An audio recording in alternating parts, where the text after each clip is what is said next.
Rasheed tá a pè lọ́ba tó ń ró lédè yín ó ti bẹ̀ sí ní bú yín o. Ó ní kò ní da fún yín. Ó ní kò ní da fún ìyá yín. Ó ní kò ní sọ fún yín ta ló ń jẹ́ bẹ́ẹ̀. Ó ta ló ń jẹ́ Jàgùmọ̀lẹ̀. Rasheed ní ta ló ń jẹ́ Jàgùmọ̀lẹ̀. Ó ní mọ́tò ni ó pa. Rasheed wí o, ó wí bẹ́ẹ̀ fún yín o. Rasheed bú yín o.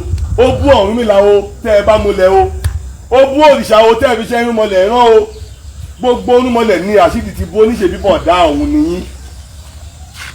Ó ní bọ̀dá òun nìyí o. Rasheed fi ara ẹ̀ wé yín. Ó ní bọ̀dá òun nìyí. Rasheed ó kúrò lábẹ́ àṣẹ Ọlọ́run Olódùmarè ó lọ tò sábẹ́ àálà kan o láti Lárúbáwá wa o. Ó ní àálà ní aṣáájú òun ó kọ àṣẹ adé sílẹ̀. Rasheed wá tún gbéra ó ló ti gbádé lẹ̀ o. Ó ní láwà nílò òun dẹ̀fẹ̀ wé nílẹ̀ Yorùbá irú ẹ̀ ò ṣẹlẹ̀ rí. Bí èèyàn bá wá ṣe ohun tẹ́nìkan ò ṣe rí ó yẹ kójú rẹ̀ lé ní ohun tẹ́nìkan ò rí rí o. Àwọn afẹjọ́sùn yín ni o.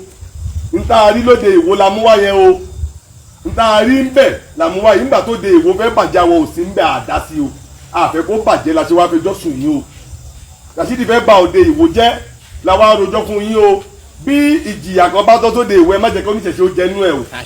Gbogbo oníṣẹ̀ṣe má jà jẹnú ẹ̀ torí apariwo Rasheed ò gbọ́ ni o. Apariwo Rasheed ò gbà o. Láṣẹ bá ọ̀pá adìyẹ wá pàwọ́ àmọ̀ yìí níbi bàmọ̀ yìí ní sísìn o. Gbogbo ìjìyà tó bá tọ́ sí ìwà tí Rasheed wù lórí àpèrè ìwé lọ rẹ̀ fi jẹ́. Àṣẹ. Àwọn ò mọ orú ìjìyà tó tọ́ sí. Bóyá ìwà tó wù yìí bóyá ọlà ló tọ́ sí o. Bóyá oríire ló tọ́ sí o. Bóyá orí ibú ló tọ́ sí o. Bóyá ìparun ló tọ́ sí o. Ẹ̀yin lẹ̀yin mọ orú ìjìyà tẹ́ fi máa ń jẹ ẹni tó bá ti ṣe irú ẹ̀. Lẹ́wọ̀n wọ́n fẹjọ́ sùn yìí o. Àwọn ò retí nǹkan kan ju pé a ti fẹjọ́ sùn yín kẹ́ ẹ lọ dájọ́ yín kẹ́ ẹ fẹjọ́ ẹ̀sùn Ọlọ́run Olódùmarè kẹ́ ẹ lè ṣe ìdájọ́ rẹ̀ bó ti tọ́ àti bó ti yẹ. Ní ọjọ́ tí wọ́n bá ti fẹjọ́ ará ayé sun ará ọ̀run wọ́n máa ránṣẹ́ pé ará ayé pé kó wá jẹ́jọ́ ni o. Wọ́n máa ránṣẹ́ pé ará ayé pé kó wá jẹ́jọ́ ni. Ẹ ránṣẹ́ sí Rasheed kó wá jẹ́jọ́ lọ́dọ̀ yín o. Ẹ ránṣẹ́ sí Rasheed kó wá jẹ́jọ́ lọ́dọ̀ yín ó dọwọ́ yín o. Tó gbé Rasheed forí adé ráre ó forí adé ṣẹ̀sín ó fi àjẹ orí adé ó dọ̀tí orí adé ó gbádélé owó láwà ní kárí. Tá a bá ti dádé fún èèyàn tẹ́lẹ̀ ó ti ju gbogbo ayé lọ. Rasheed gbádélé nílẹ̀ Yorùbá owó láwà ní kárí. Rasheed gbé adé ó fi wọn ìyàwó lórí ẹnìkan òwìjọ́ ó jáde fóbìnrin. Ó gbé adé lé obìnrin lórí ẹnìkan ó sọ̀rọ̀ ó níyàwó òun ni ṣé olórí máa ń dádé ńlẹ̀ Yorùbá ni olórí mélòó ní ń gba déédéé.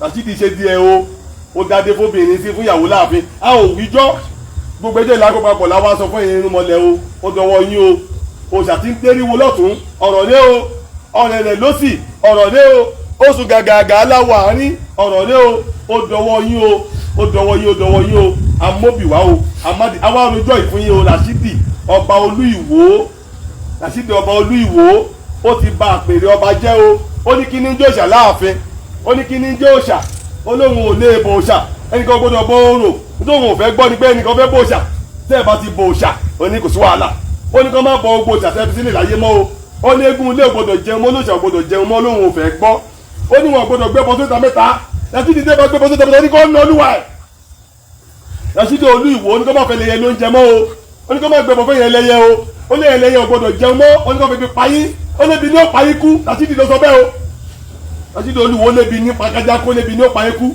ó lé gbogbo gbọ́dọ̀ gbé bọ́ fún yín lóde Ìwó ó ní tó bá gbé bọ́sọ́tà mẹ́ta ó ní kó yẹ gbà kó nà wọ́n Rasheed ló sọ bẹ́ẹ̀ kọ́nikẹ́ni ẹ máa kó ẹbọ jẹ́ Rasheed ti dágun lẹ̀ lóde Ìwó o ìbẹ̀rù bójú lẹ́lẹ́bọ̀ fi rúbọ lóde Ìwó báyìí o fẹ́ bá rẹ́bọ lóde Ìwó akẹ́kọ̀ọ́jú lóru o ọmọ ojú ò tó bẹ́ẹ̀ kó rúbọ sóta mẹ́ta lóde Ìwó o fẹ́ bá rẹ́bọ lóde Ìwó jagunjagun lóru o akẹ́kọ̀ọ́jú lálẹ́ tó ru o ìbẹ̀rù bójú náà fi ṣàwọn lóde Ìwó o ọ̀rọ̀ Ìwó dọwọ́ yín o ọ̀rọ̀ Ìwó dọwọ́ yín o ọ̀rọ̀ Ìwó dọwọ́ yín o lábí ìjáwó ìṣèlé jẹgúdà àwọn ọ̀túnmọ̀bà èṣùgbà ìgìní kí àwọn èdè tí ọ̀ṣun wọ́n sọ lédùjí ọdún gbẹ̀rẹ̀ ọ̀rọ̀ Ìwó dọwọ́ yín o.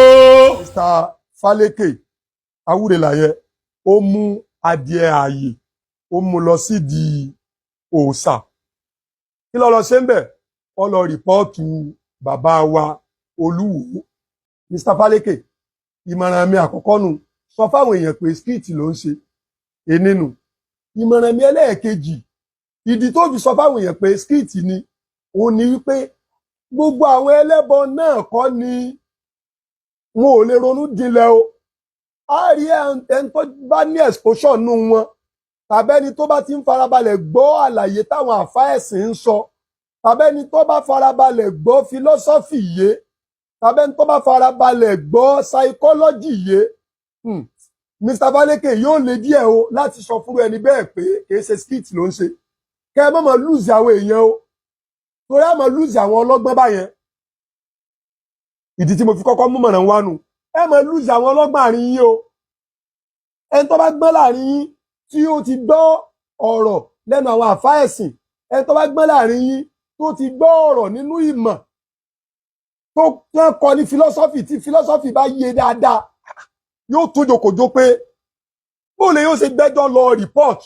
ṣé yóò lọ rìpọ́ọ̀tù tó yẹ pé ẹni tó wá lọ rìpọ́ọ̀tù èèyàn àti ẹni tí wọ́n lọ rìpọ́ọ̀tù fún àwọn méjì tí kọ́kọ́ jọ mu ògógóró yó táwa máa retí justice ìdájọ́ òdodo láti irú ibẹ̀ yẹn abájọ tẹ́ fi máa rán èṣù sẹ́ni tí kìí ṣe pé òun ló fún èṣù ládìí èṣù fi máa lọ Mr. Faleke ó ṣe ó tú àṣírí fáyé pé ẹ máa fún ẹni tí ẹ máa fáwọn òòṣà yín lọ tí mu kó lè jẹ́ wípé iṣẹ́kíṣẹ́ ni ó lọ ṣe torí pé Yorùbá náà máa sọ wípé ọtí ń pa ọ́ ọtí ń pa ọ́ a jẹ́ pé ọtí máa pa àwọn òòṣà yín àbí kí ni correlation tí ń bẹ láàrin òòṣà yín àtọtí kọ́kọ́kọ́ mutí kẹ́ ẹ tó wá ní kó lọ ṣiṣẹ́ ẹ rí pé àwọn ọmọ ìgboro àwọn ọmọ ìta téèyàn bá fẹ́ wọn lọ ṣiṣẹ́ kíṣẹ́ ń bì kan àwọn tí wọ́n máa rán wọn in tó lè máa da làákàyè wọn láàmú tí wọ́n máa pa wọ́n tí wọ́n fi ní mojú ìyá wọn mojú bàbá wọn ni wọ́n kọ́kọ́ máa fún wọn mu. ìdí kejì tí Mr. Faleke ó fi wá sọ pé prank ni ó ní pé tí Mr. Faleke bá ní àwọn lọ́ọ̀yà gidi lára ń di ẹ̀ tẹ́yìn ẹlẹ́bọ bá láwọn lọ́ọ̀yà gidi ó yẹ wọn ó pè ìsákèésí pé kí ló dé Mr. Faleke tó bá sàwọn ọmọ kéékèèké olóòṣàánú yín ní ẹ bá ṣe báwọn ẹ̀yin àgbàlagbà àwọn èèyàn bá rí ọ̀rọ̀ ń fi tì sọ́dọ̀ yín pé torí pẹ́jọ́ ọmọdé ni ṣé ẹ̀yin ò mọ nǹkan kan nínú òfin Nàìjíríà tí ń pè ní conjuration ni conjuration or sorcery kí ni mo pè é conjuration or sorcery. Conjuration or sorcery. Yeah, conjuration or sorcery yìí ó ní kéèyàn máa threaten èèyàn pẹ̀lú supernatural power àbí kéèyàn enjoy èèyàn kéèyàn máa halẹ̀ mọ́ èèyàn kéèyàn máa ṣèyàn léṣe àbí kéèyàn fẹ́ faburú sí èèyàn pẹ̀lú supernatural power ìtí jẹ́ conjuration nù. Supernatural power bí kéèyàn sọ pé òun wọ́n sàsí ọ ẹ̀yin ẹlẹ́bọ tẹ́ẹ̀rí pẹ́yìn lálásàsí báyìí àbí kí ni ìtumọ̀ kéèyàn mú adìẹ lọ sídìí òòṣà kọ́ wá ní ó wá rìpọ́ọ̀tù Olúwo gbogbo àwọn tó wá sọ ọjọ́ wí pé Olúwo wọ́n gbà pé bàbá wo Olúwo ṣe àwọn ṣe àṣàṣìhùn ṣé ẹ̀yin ẹlẹ́bọ tẹ́lẹ̀ fẹ́ gba Yorùbá nation abẹ́ yàtọ̀ síra yẹn ẹjẹ́ mọ́ o èmi rò pé nǹkan kan náà ní yín ni o wàláì sẹ́yìn ẹlẹ́bọ náà lẹ́lẹ́fẹ́ gba Yorùbá nation ká fi mọ̀ pé ókè kóòtù tẹ́ mọ̀ gbé a lọ tá a bá gba Yorùbá nation rán yín tẹ́lẹ̀ fẹ́ gbà tán òun náà ní kóòtù tó jẹ́ pé àti lọ́ọ̀yà àtàdájọ́ ọbẹ̀ ògógóró wọn kọ́ máa mu torí report ẹni tó bá lọ gbọ́rọ̀ yẹn report gẹ́gẹ́ òun ni Faleke ń sọ àwúrẹ́ là yẹn report gbólóhùn report so a dẹ̀ mọ̀ pé ibi tí ẹ ti máa report òun ni authority tó lè dá sẹ̀ríà fún ẹni tó bá guilty so ṣé ẹ̀yin Yorùbá nation ṣé kóòtù yín tẹ́ ẹ máa kó àwọn èèyàn lọ tẹ́tì lọ́ máa rìpọ́ọ̀tù tẹ́ ẹ bá gba Yorùbá nation yín náà tán ṣé irú tí Faleke náà ni sẹ́yìn ní ń sojú ṣé gbogbo ẹ̀yin olóòṣà Yorùbá gbogbo ẹ̀yin ẹlẹ́bọ ẹjẹ́ mọ́ o ṣé gbogbo ẹ̀yin ẹlẹ́bọ lẹ Yorùbá ṣé ní Faleke awúrelà yìí ń ṣojú tó wá lọ rìpọ́ọ̀tù bàbá wo Olúwo fóòṣà tí wá kọ́kọ́ ń fóòṣà lọ tí mu ṣé ẹ̀yin Yorùbá nation sẹ́yìn náà ni ẹjẹ́ mọ́ o ìjà kọ́ o tẹ́ ẹ bá sì jà tẹ́ ń bínú tẹ́ ń ṣépè èmi ò ní bínú èmi ò ní ṣépè o ẹ̀yin Yorùbá náà lẹ́ni pé ewúrẹ́ bá ti bojú ẹ̀yìn yóò fèpè fèlépè nítorí pé ewúrẹ́ ò ní di èpè Mr. Faleke Awurela sọ fáwọn èèyàn pé prank ni fún ìdí kejì ó bá òfin lọ. Ìdí àkọ́kọ́ mo ti ṣàlàyé rẹ̀. Káwọn torí wọn bá sílẹ̀ nínú àwọn ẹlẹ́bọ wọ́n mọ̀ padà wò pé ẹ wá náà what is all this? Èmi rò pé ẹnìkan lè wà tí ó gbalé ẹ̀kọ́ gidi kọjá tí ó wà rí tí Faleke Awurela ṣeun wípé ó lọ rìpọ́ọ̀tù Olúwo fóòsà ó wá tún tan kámẹ́rà fún. On what ground? Ìdí àkọ́nu. Ìdí ẹlẹ́ẹ̀kejì wá ní wípé eléyìí ó lọ lẹ́gálì. Mr. Faleke Awurela wọ́n ń pe kíní kan ní kíni mo pè conjuration or sorcery. Conjuration or sorcery nínú òfin wa nílẹ̀ Nàìjíríà yìí òun ni kéèyàn máa threaten èèyàn, kéèyàn máa halẹ̀, kéèyàn máa fi kú halẹ̀, fàìsàn halẹ̀, fi píparẹ́ halẹ̀, fi ṣíṣèyàn léṣe halẹ̀ mọ́ ẹnìkan pẹ̀lú supernatural power. Ṣàpẹ́ èèyàn lè máa threaten èèyàn pẹ̀lú ìbọn, háàmù nu. Èèyàn lè máa threaten èèyàn pẹ̀lú àdá, háàmù nìyẹn.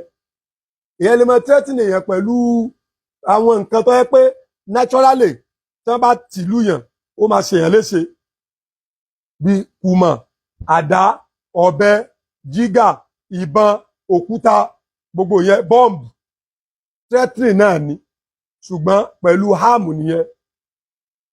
Ṣùgbọ́n supernatural power kéèyàn máa fi threatening èèyàn mẹ́ta nìyẹn pín sí. Ìyẹn náà ń pè ní magic, black magic. Black magic yìí mẹ́ta ló pín sí. Sympathetic wà. Sympathetic òun náà ni imitative magic. Ẹlẹ́ẹ̀kejì òun ni repetitive magic. Ẹlẹ́ẹ̀kẹta ni contagious magic. Mẹ́tẹ̀ẹ̀ta yẹn ó ń bẹ lọ́ndà sorcery, ó ń bẹ lọ́ndà conjuration. So tí kankan nu mẹ́tẹ̀ẹ̀ta ohun téèyàn bá lọ ṣe bóyá sympathetic magic ni o tàbí repetitive magic ni o àbí contagious magic ni o tí wọ́n bá lè lọ mọ ẹni tó ṣe ọ́ndà tí wọ́n gbé lọ conjuration ni. Tẹ́ bá gbé lọ́ndà conjuration tẹ́ bá wá lọ wo section 209 àti section 372 of 1999 constitution criminal code 1999 Nàìjíríà wàhálà ni o. Ìní mo fi ní kí Faleke Awurela ó sọ fáwọn èèyàn pé òun prank ni o. Sẹ́rí conjuration tí mo sọ òun gẹ́gẹ́ fún ẹ̀ pàṣẹ ó lè tí ìmọ̀jà sí criminal offence. Ìyẹn tí kò bá lọ take effect tí ò lọ ní impact lára ẹni téèyàn ṣe sí. Tí ẹ bá ṣe pé bàbá Olúwo jẹ́ èèyàn rẹ̀ tó bá jẹ́ ẹni tó náà máa pranki bí ẹ̀yin ẹlẹ́bọ tí bàbá Olúwo bá lè tọ́ta wọn bá lè ṣe bẹ́ẹ̀ pé ẹ gbà mí o tí wọ́n wá gbé ọ̀tá wọn lọ hospital. Awurela Ifaleke nínú òfin ìlú òfin Nàìjíríà ó ti wọ gàù ẹ gbọ́ ṣùgbọ́n tí a mọ̀ pé Olúwo kẹ̀ kùkùté tí òmìnira jìgì Olúwo ọkùnrin Ọlọ́run Faleke Awurela ó sì ń pa mí lẹ́rìn. Ọdún wo lolúwo wulẹ̀ ti kó sàkó láàfin tẹ́ǹsùn láti ìgbà náà ni. So sọ fáwọn ẹ̀ pé prank ni káwọn tí ọpọlọ wọn bá padà lọ sílẹ̀ ní àwọn ẹlẹ́bọ náà máa padà wò pé ẹ wá this thing na trash. Nígbà tí ó bá ní effect kankan kọ́ máa dá sí pé ìjọba ọba ọ̀tọ̀ ọ̀bọ̀ pé conjuration nìyẹn sorcery nìyẹn. Section 209 and 372 criminal code 1999 sọ pé kò dáa kéèyàn ṣe bẹ́ẹ̀ kéèyàn máa threaten èèyàn pẹ̀lú supernatural power. Ẹja wa kò ìṣẹ́gbẹ̀ mo ti fún nímọ̀ràn àbí ẹ̀yin èèyàn wa. Faleke àgbàlagbà òṣèré ni, dramatist ni. Ẹ wá jẹ́ n ṣàlàyé oore tí mo wá lọ sí ayé. Ó bá wa fàlà sí tí Islam sọ tí Kùránì sọ nípa àwọn ẹbọ wọn.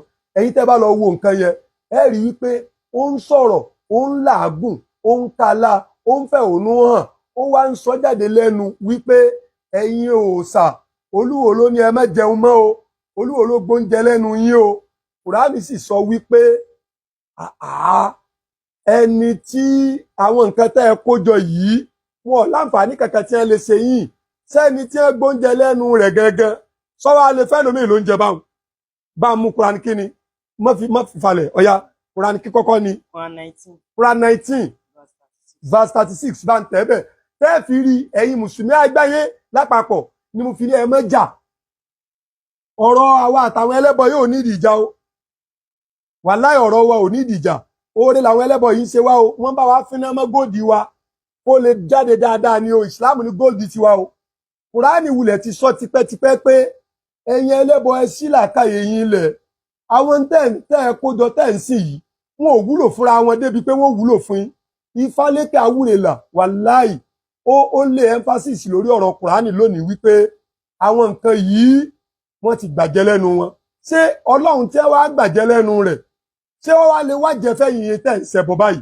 kí ni Kùránì wí. Ya abati lima ta'budu ma la yasma'u wala yubsiru wala yughni anka shay'an. Nínú Kùránì yẹn só ti rí Ànábì Ibrahim ní ìwọ bá mi kí ló dé tẹ́ ń sìn tó jẹ́ pé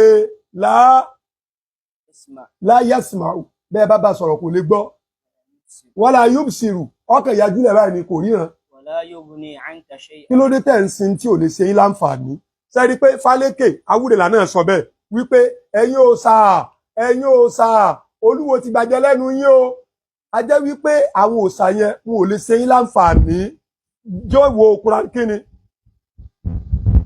ṣé Kùránì 19 náà ni verse kíni verse 46 Kùránì 19 verse Ànábì Ibrahim ní bá mi límọ̀ èéṣe tàbùdù tẹ́ ń sin mọ́lá yasmawu in tí ò lè gbọ́rọ̀ wàlá yubusiru in tí ò rí náà wàlá yuguni anka shay'an in tí ò lóore tí ò láǹfààní tó lè ṣe yín sẹ́rí báyìí torí pé Ifálékè Awúrelà ó já mọ̀ wípé wọ́n ti gbóúnjẹ Olúwo ti gbóúnjẹ lẹ́nu àwọn òòṣà ṣé Yorùbá sì ní tí iná bá jó wọn tó jọ́ ọmọ wọn tara wọn wọn ọ̀kọ́ gbọ̀n in táwọn òòṣà gangan ò fi rí nǹkan yẹn yanjú fúnra wọn wípé Olúwo gba ìjẹ lẹ́nu wọn tí wọ́n bá wá gbàjẹ́ lẹ́nu kan náà yẹn lẹ́bọ sáwọn òòṣà yóò lè gbà yín lẹ̀ báyìí tó bá mú mi wá tó ti yanjú yẹn Ibrahim. Quran 25 verse 4 ọ̀yá mu wá kí ló wí. wattakhadhu min dunihi alihatan. Ọlọ́run ní ẹ̀yin èèyàn ẹ sì wá lọ mú àwọn nǹkan tó yàtọ̀ sọ́lọ́run ẹ wá lọ mú ní Ọlọ́run. La yakhluquna shay'an. Àwọn tẹ́ ẹ kójọ tẹ́ ẹ pè lọ́lọ́run yìí la yakhluquna shay'an wọn ò lè ṣẹ̀dá nǹkan kan. Wa hum yukhlaqun. Gbogbo àwọn tẹ́ ẹ kójọ tẹ́ ń pè ní Ọlọ́run yìí yukhlaqun. They are creatures like you. Wala yamlikuna li anfusihim darran wala naf'an. Ọlọ́run láwọn tẹ́ ẹ kójọ tẹ́ ń sìn yẹn wọ́n lè ti aburú dànù fúnra wọn wọ́n sì lè ṣàǹfààní kankan fúnra wọn. Wala yamlikuna mautan wala hayatan. Wọn ò sì lè pààyàn wọn ò sì lè yè èèyàn. Wala nushura. Wọn ò sì lè gbé èèyàn dìde ṣètìlí báyìí. Quran 25 verse 4 sẹ́ni pé gbogbo Kùránì tí Ọlọ́run fi ń pe ẹ̀yin ẹlẹ́bọ ṣàkíyèsí pé ẹ má ṣe bẹ́ẹ̀ nítorí ẹ pé nítorí ẹ bá gbé wájú rẹ̀ yóò jẹrà náà ni kò wulẹ̀ lè jẹ́ náà. Ifálékè Awúrelà ó ti wá dismantle òòṣà fẹ́yìn ẹlẹ́bọ mo wá pe gbogbo ẹ̀yin ẹlẹ́bọ ilẹ̀ Yorùbá tẹ́ ẹ jẹ́ ọmọ ìyá wa nínú ẹ̀yà ẹjọ́ ọmọ ìyá wa nú ẹ̀yà nú èdè wípé ẹ̀yin náà ronú sí kinní yìí Quran 25 verse 4 ntí ẹni tó jẹ́ ọ̀gá yín ìkànnà àwọn ọ̀gá yín Ifálékè Awúrelà tó fi lè ń pariwo tantan di òòṣà pé ẹ̀yin òòṣà Olúwo ti gbàjẹ́ lẹ́nu yín o ẹni tí ó bá lágbára láti gbàjẹ́ lẹ́nu ẹnìkan ajẹ́pọ̀ lágbára jẹ́ ní ń lọ.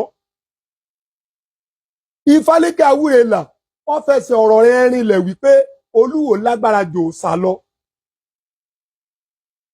Ìdí àkọ́kọ́ nù ìdájọ́ àmọ̀ pé Ifálékè Awúrelà ó yẹ̀yẹ́ àwọn òòṣà yín fún yín ni pé só ní ìdí kọ́ ẹ̀sẹ̀ wá lọ sọ fáwọn òòṣà gangan ṣé ó yẹ káwọn òòṣà gangan ó ti mọ̀ fúnra wọn pé Olúwo bàjẹ́ lẹ́nu àwọn tó jẹ́ pé àwọn gan ni wọ́n ó tètè dìde ìjà tó jẹ́ pé Onisese wá ń lọ sọ fún wọn ẹ mọ̀ pé ń jẹ́ ẹ mọ̀nú pé ẹ̀yin òòṣà ṣé ẹ ti sùn lọ ní ẹ̀rọ jẹ́jẹ́ ẹ ṣé ẹ wá mẹ́ńtọ́ bàjẹ́ lẹ́nu yín ni Olúwo ni sáwọn òòṣà yẹn ọmọ in advance ibi tó yẹ kẹ́yìn ẹlẹ́bọ ó ti ronú nìyẹn o tó bá máyà mí wá Ibrahim sọ ń tẹ̀ Quran 29 verse 17 kí ló wí. Innama ta'buduna min dunillahi awthanan. Ọlọ́run ní intensin tí èso Ọlọ́run yìí awthanan òòṣà ni wọ́n ẹbọ ni wọ́n. Wa takhluquna ifkan.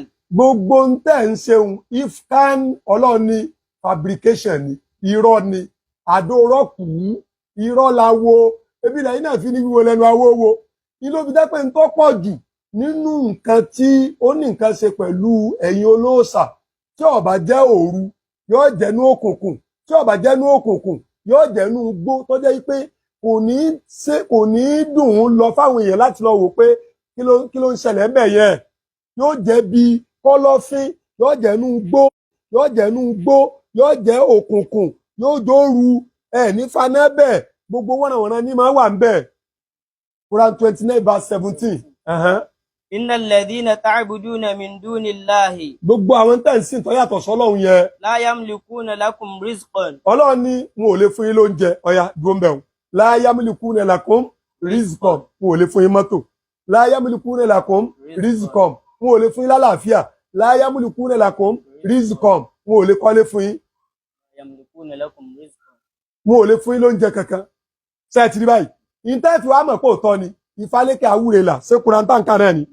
Ifaleke awúrelà náà wá lọ ọbẹ̀ pé ẹ̀yin òòṣà kílẹ̀ ń wò oúnjẹ mọ̀ ti bọ̀ ẹ̀yin èèyàn wa ẹ wá já dálàkàyè wa padà síbi pé oúnjẹ wo wọ́n gbé di òòṣà tó òòṣà jẹ rí náà.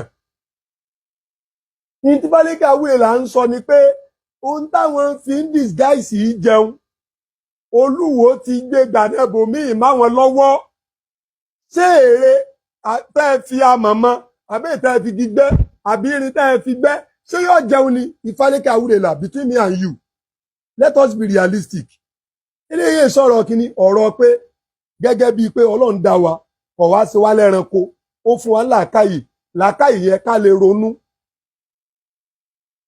Yorùbá àwa Yorùbá náà la ní ìbejì tí ó fúnni láṣọ tọrùn ẹ̀ là kọ́kọ́ wò ṣé àwọn Ọlọ́run yín tí wọ́n ti gbàjẹ́ lẹ́nu wọn ẹyọ ẹnìkan síngú ẹnìkan Ifaleke wá bẹ̀rẹ̀ sí ta àwọn òòṣà tó pọ̀ ó ń ka gbogbo òòṣà kìíní kan òòṣà kìíní kan òòṣà bí òòṣà tọ̀hún Olúwo ti gbàjẹ́ lẹ́nu yín o Olúwo single handedly tí Olúwo bá lè single handedly gbàjẹ́ lẹ́nu òòṣà tí gbogbo ẹ̀yin ẹlẹ́bọ jókòó tì á jẹ́ wípé ọ̀lẹ ni tẹ́ jókòó tì o